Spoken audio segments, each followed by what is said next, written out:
대노마을 TV.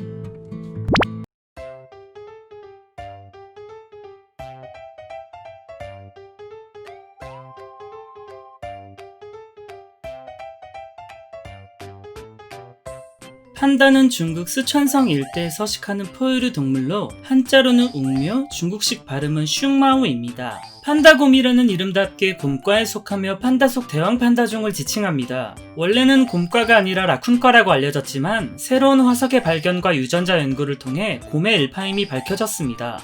우리가 흔히 판다라고 알고 있는 모습의 이 녀석은 자이언트 판다라는 종인데, 자이언트 판다를 제외한 나머지 종들은 빙하기 때 모두 멸종하고 현재 남아있는 유일한 판다는 자이언트 판다 한 종뿐입니다. 몸길이 약 1.2에서 1.8m, 체중 70에서 160kg으로 곰이라는 이름답게 제규어와 맞먹는 크기입니다. 성격은 온순한 편이지만 공격당하면 공격적으로 돌변해 성체의 경우 늑대나 표범 정도는 손쉽게 죽여버릴 수 있습니다. 과거엔 미국식 발음인 팬더로 많이 불렸지만 외래어 표기법에 따른 정식 표기는 판다가 맞습니다. 쿵푸 팬더와 철권 시리즈의 팬더 등도 판다가 아닌 팬더로 쓰이고 있는 만큼 아직까지도 판다 팬더 둘 다 자주 쓰이고 있습니다. 사실 원래 판다라고 알려진 자이언트 판다는 판다가 아니었습니다. 본래 판다라고 불린 동물은 레서 판다인데, 레서 판다와 자이언트 판다는 유전적으로나 외형으로나 서로 전혀 상관이 없는 동물입니다. 판다라는 이름은 대나무를 주식으로 하는 동물에게 붙여지는데, 레서 판다도 판다와 같이 대나무를 먹습니다. 곰과 동물이다 보니 원래는 육식동물이지만 굳이 고기가 아니더라도 다른 것도 잘 먹고 주식은 대나무입니다. 그런데 다른 초식동물들에 비하면 장의 길이가 너무나 짧아서 대나무 같은 섬유질을 효율적으로 소화시킬 수가 없는데, 야생에서 사는 판다들은 종종 작은 동물들을 잡아먹고 사육 상태의 판다는 과일이나 우유 등을 먹으며 영양을 보충합니다. 판다는 고기의 맛을 느끼는 단백질을 형성하는 유전자의 돌연변이가 생겨 고기의 맛을 느낄 수 없기에 소화가 잘 되는 고기를 먹지 않고 스스로는 소화를 시키지 못하는 죽순만 먹는 것입니다. 간혹 다른 음식 없이 대나무만 고집하며 편식을 하는 녀석들도 있는데, 같은 대나무라도 철마다 종류나 먹는 부위를 달리해서 영양소 균형을 스스로 맞춘다고 합니다. 동물원 같은 곳에서 사육되는 판다를 번식시키는 일은 엄청나게 힘듭니다. 동물원에서는 어릴 때부터 암수를 분리시켜 따로따로 키우는 탓에 짝짓기에 대한 학습을 하지 못합니다. 거기에 암컷 판다는 배란기가 매우 짧고 1년에 단 하루 이틀만 임신이 가능한 데다가 판다는 성욕이 매우 없는 동물이라 짝짓기의 방법조차 몰라 더더욱 번식이 힘듭니다.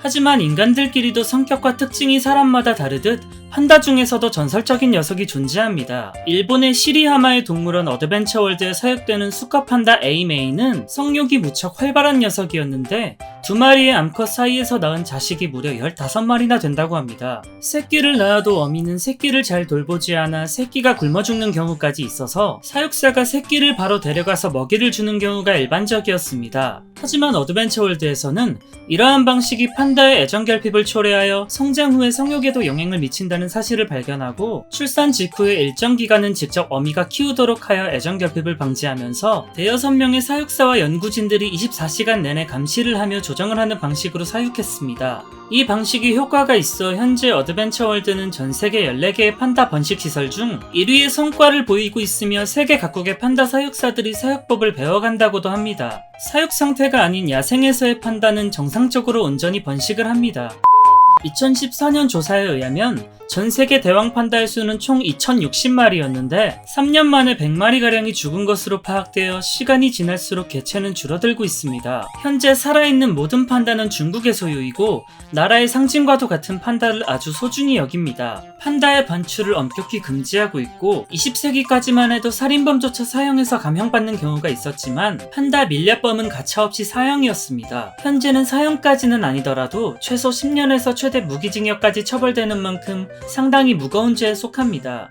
과거 인간들은 판다를 잡아먹기도 했는데 뼈와 가죽, 고기를 얻기 위해 사냥을 하였고 90년대까지도 고기를 노린 밀렵이 존재했습니다. 고대의 여성들은 판다의 오줌을 피부 미용에 썼다는 이야기까지 있습니다. 워낙 독특하고 까다로운 동물이라 사육시 유지 비용이 천문학적으로 드는데, 중국에서도 판다를 관리하는 비용 때문에 골머리를 앓고 있습니다. 외교의 일종으로 중국이 한두 쌍씩 다른 나라에 선물로 보내는 경우도 있는데, 사실 선물이 아니라 돈을 받고 일정 기간 빌려준다고 하는 것이 맞습니다.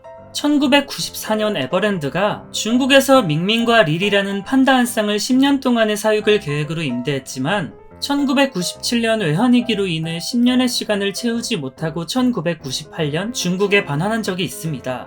임대 비용만 1년에 10억 가까이나 들고 여기에 중국인 사육사의 임대 비용, 판다가 먹을 대나무 죽순 비용만 해도 수억이 넘게 투자된다고 합니다. 크기로 보나 먹는 양으로 보나 압도적인 코끼리보다도 유지 비용이 더 많이 드는 것입니다. 2016년 에버랜드 개장 40주년을 기념으로 판다 한 쌍을 다시 데려오게 되었는데 에버랜드를 중국어로 하면 아이바오 러위인이라서 러바오와 아이바오라는 이름이 붙었습니다. 우리나라 사람들도 판다를 실제로 볼 수 있게 되어 많은 인기를 얻었고 2020년 7월 20일 마침내 러바오와 아이바오의 새끼가 태어났습니다. 하지만 새끼가 태어나도 중국의 소유라서 태어나는 즉시 금액을 지불하지 않으면 중국으로 돌려보내야 한다고 합니다.